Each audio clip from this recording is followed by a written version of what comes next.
Hello, my name is Jessica, and if you watched my last video, you already know this, but I have OCD.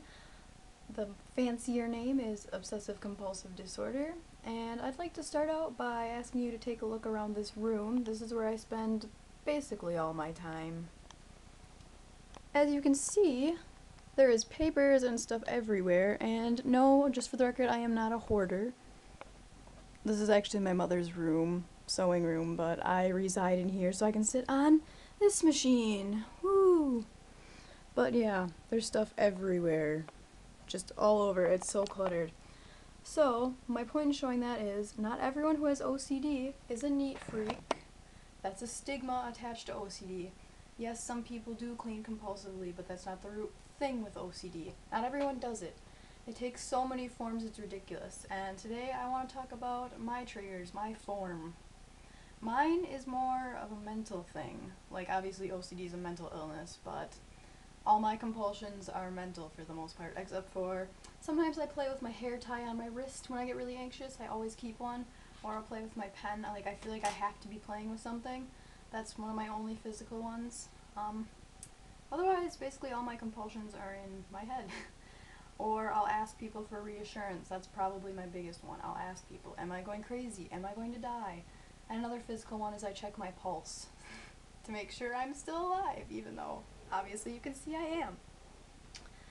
Well, anyway, a trigger is what causes your body to have a stress response. It's the stressful event that triggers the OCD thought, and then that's where the compulsion comes from, is trigger, response type thing. So like a thought, I would have a thought about hurting someone as the result of stress, and then I'd panic more, so I'd want to do something to erase that.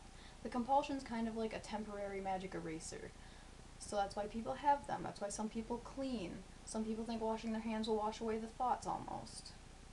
My triggers, this is my list from my book, my anti-anxiety workbook. Conversations about ghosts, murder, schizophrenia, that'll send me into a panic right away. Anything related to mental illness, like on a psychotic degree, freaks me out like you would not believe.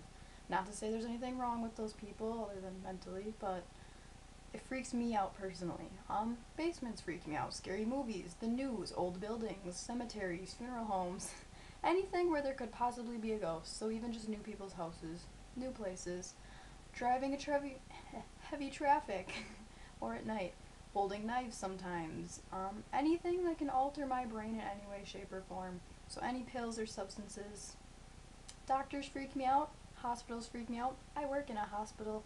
Sick people freak me out. Again, hospital. Great. Clowns. I freaking hate clowns. Sharp tools, being alone at night, trying to fall asleep. I struggle with sleep paralysis, so sleeping is a friggin' chore every night. Sometimes confronting people freaks me out. Going to work sometimes freaks me out, obviously, as I said. I work at a hospital, and I also get horrible job anxiety.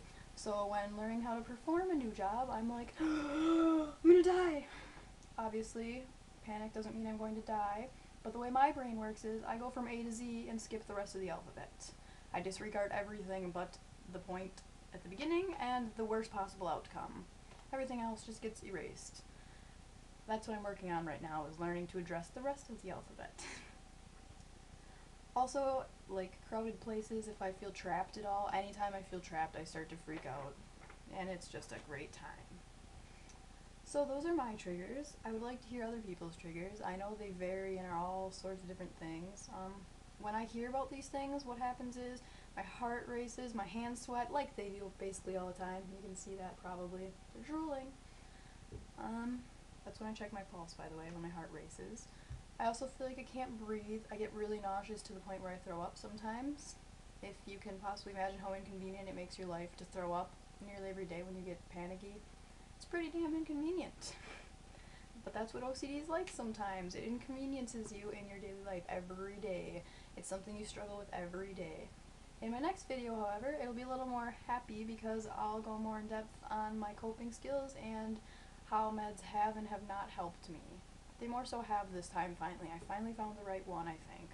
But I'll get into that next time. So, thank you for watching, and please, if you have any questions at all, ask them or upload video responses Tell me all about you. I want to hear. I care. I know a lot of people say, oh, I love everybody, I care. You know what, I really do, and a lot of those people really do too. So, share what you have to offer with me, and I'll be delighted. Alright, thanks for watching, bye!